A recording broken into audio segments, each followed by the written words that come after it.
Հայաստանում գործող PMI Science-ը ընկերության խոշորագույն R&D կենտրոններից մեկն է, եթե չեմ սխալվում, միջազգային մակարդակով նույնիսկ։ Ինչ հետաքրքիր է, ինչով է այս դրությամբ զբաղվում կենտրոնը, ինչ հետաքրքիր նախագծեր կան եւ դրանցից որոնք են ամենանորարարը։ Philip Morris վերահսկային ընկերությունը ամբողջ աշխարհում ունի 4 գիտահետազոտական կենտրոն,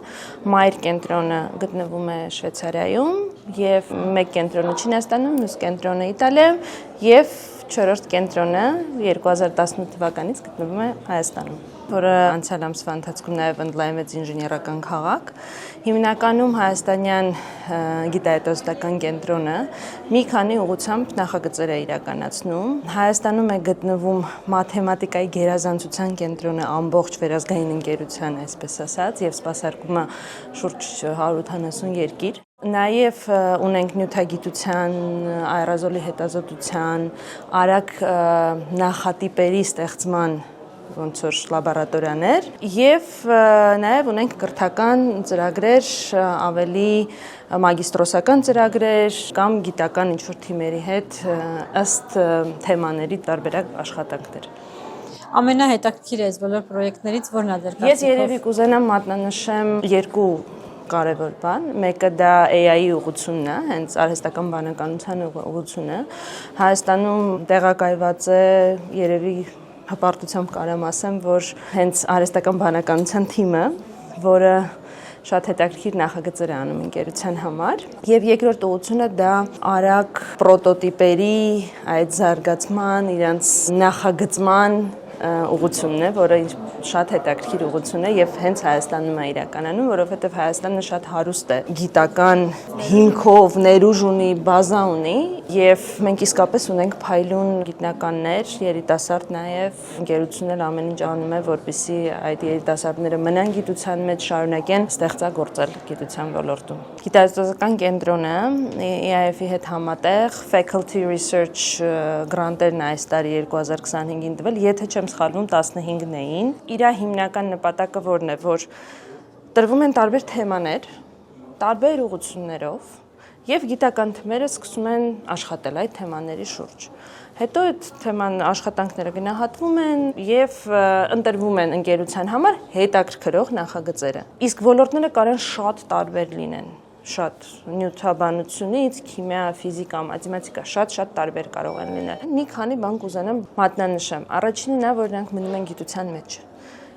Երկրորդը, որ աշխատում են ինչ-որ մի թեմայի շուրջ, որ ստեղծագործեն ինչ-որ նորություն ստեղծեն։ Երրորդը դա իրանց ստեղծած արժեքն է։ Եվ ընկերությունը հո ամբողջ այդ բանը չի վերցնում իրեն, ինքը դա թողնում է բաց դաշտում եւ իրանք այդ հիմքի վրա կարողանում են ստեղծել այլ հետաքրքիր նախագծեր, որի հետևանքով ստեղծվում են տարբեր գաղափարներ եւ նորամուծություններ։ Ինքը այդ էկոսիստեման ինքը այդտենց է աշխատում։ Ընկերությունը ներդրում է անում, որ ֆինանսական, որպեսզի գիտական թմերը, PhD-ները, ուսանողները իրար հետ աշխատեն, ստեղծագործեն, ստեղծեն, ամենակարևորը, եւ ինքը հետո սկսում է ասենց պրոգրեսայի պես աշխատել։ Իրանք ինչ-որ բան են ստեղծում, հետո այդ հիմքի վրա ուրիշ բան են ստեղծում, ինքը սենց սկսում է աճել։ Ամենակարևոր բանը, որ մենք փակ շղթայի մեջ չենք աշխատում ընկերությունը բաց է, ինքը ընկերությունը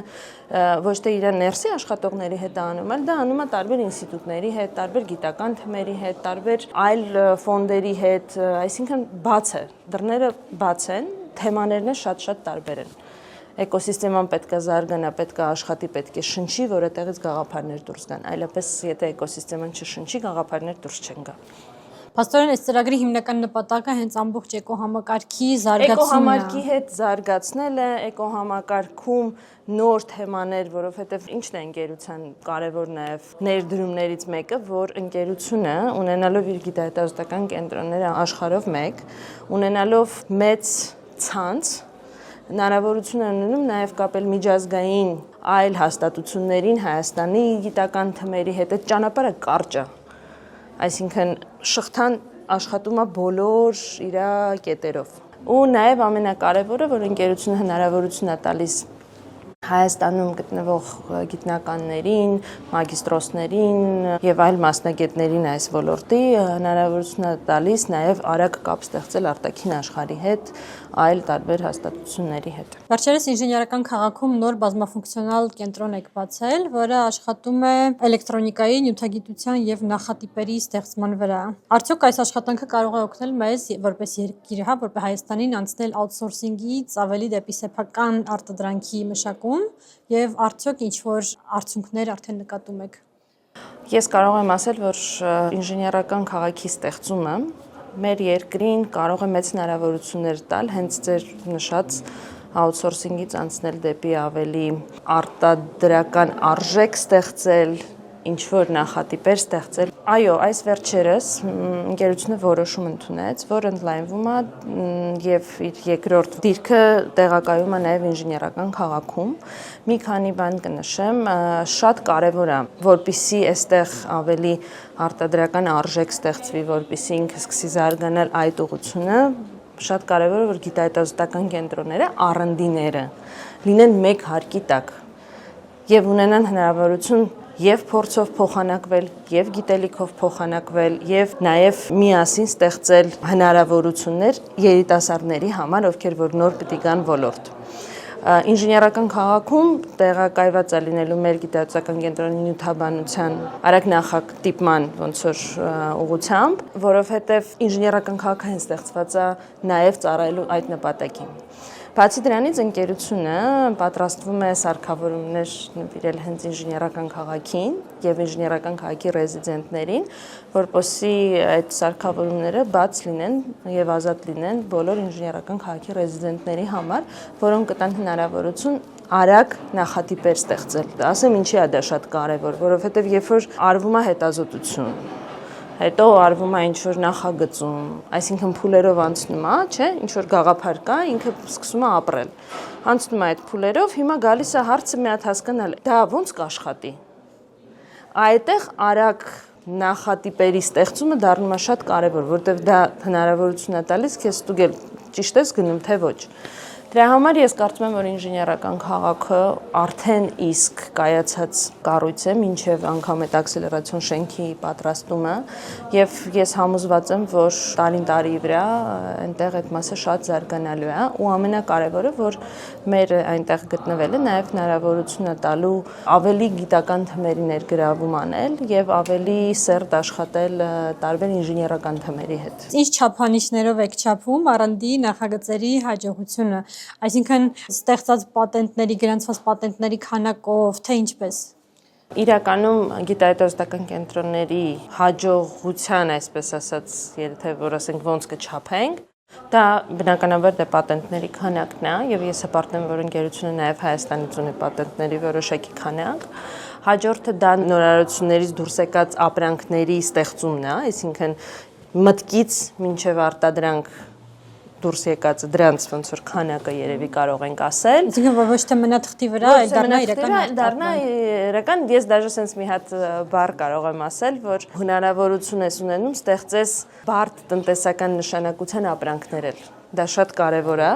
Եվ երրորդը, որ գիտությունը զարգանում է, որովհետև այդ մտքերից էլ է ինքը զարգանում, սնվում, եւ ինչքան դու էկոհամակարգը զարգացնում ես, համագործակցությունները շատանում են, իսկ այդ համագործակցությունները եւս հաջողության գրավականներից մեկն է, այսինքն չի կարա կենտրոնը իզոլացված լինի։ Կենտրոնը պետք է համագործակցի, որպեսզի միտքը գեներացվի, որպեսզի հետո ինչ-որ արտադրանք ստեղծվի, որպեսզի պատենտներ առաջանան, այդ ամբողջը համագործակցությունն է, այդ ամբողջը էկոսիստեմայի էկոհամակարգի զարգացումը, սնուցումը եւ ամենակարևորը, որ համակարգը շնչի։ Ինչով են կարևոր Silicon Mountains-ի նման միջոցառումները ոլորտի զարգացման համար։ Նման միջոցառումները շատ կարևոր են ու իրանք պետք է լինեն շատ։ Ինչու, որովհետեւ ինքը կամուրջ է։ Կամուրջ է բոլոր տեսանկյուններից։ Պետություն, մասնավոր, գիտական ինստիտուտներ, կրթական ինստիտուտներ, ուսանողներ, որոնք որ կարող են գալ եւ տեսնել միջազգային մասշտաբի մարդկանց ոնց են իրենք ինչ որ բան ստեղծել։ Այդ ամեն ինչ այդ հարթակը շատ կարեւոր է։ Կամուրջ լինել, մարդկանց նստացնել մեկ սեղանի շուրջ, լսելի դարձնել, տրենդերին ծանոթանալ։ Նաև շատ կարևոր է, որ միջազգային մասնակցություն լինի նման միջոցառումներին, որ այդ փորձի փոխանակումը լինի։ Այսինքն, եթե ես մի բառով կարող եմ ասել, հաջողությունը ծնվում է երկխոսություններից, քննարկումներից, դիալոգներից, երբ որ բոլոր հետաքրքրված կողմերը նստում են մեկ սեղանի շուրջ։ Շնորհակալություն այսօրվա այս հետաքրքիր զրույցի համար։ Շնորհակալություն։